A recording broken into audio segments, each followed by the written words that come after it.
સાતમના દિવસે સવારમાં વહેલા ઉઠીને નાહી ધોઈને સીતા માતાની પૂજા કરીએ છીએ ને ટળું ખાઈએ છીએ। સીતા માતાની પૂજા કરવાથી આપણા છોકરાઓને બધાને સુખ શાંતિ મળે છે।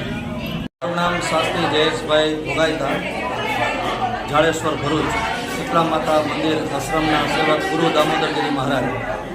આજરોજ પવિત્ર શ્રાવણ મહિનાની શુદ્ધ સાતમ એટલે કે શીતળા સાતમ તરીકે આપણે આ ગુજરાતમાં ઓળખવામાં આવે છે અને ખૂબ એનું મહત્ત્વ છે।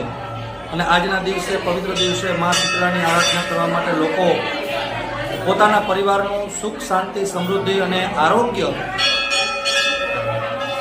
એમનું તંદુરસ્ત રહે એના માટે મા જગદંબા શીતળાને પ્રાર્થના કરીને આજના દિવસે ઠંડુ ખાવાનું ખૂબ મહત્ત્વ છે। તો આજના દિવસે અહીંયા મંદિર પર દર્શન કરી માતાજીને અર્પણ કરે છે અને પોતે પણ આરોગ્ય છે અને સૌ પોતપોતાના પરિવારનું તંદુરસ્ત આ શરીર રહે એના માટે ખાસ અહીંયા નર્મદાના કિનારે ભરૂચ જાડેશ્વરમાં ખૂબ જ પ્રખ્યાત મા શીતળા કે જે સ્વયંભૂ છે અને સૌની મનોકામના પૂર્ણ કરનારી આ જગદંબા મા શીતળામાં અહીં બિરાજિત છે।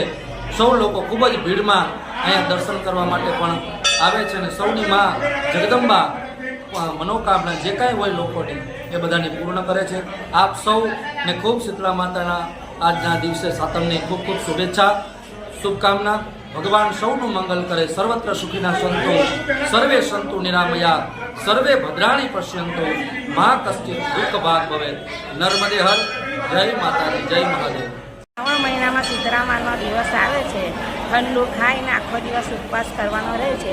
નાના બાળકોને શીતળામાના મંદિરે પગે લગાડવાથી આખું વરસ સરસ અને નિરોગી અને શાંતિપૂર્ણ પસાર થાય છે। એવી રીતે શીતળામાનું વ્રત કરવામાં આવે છે। જય શીતળામા।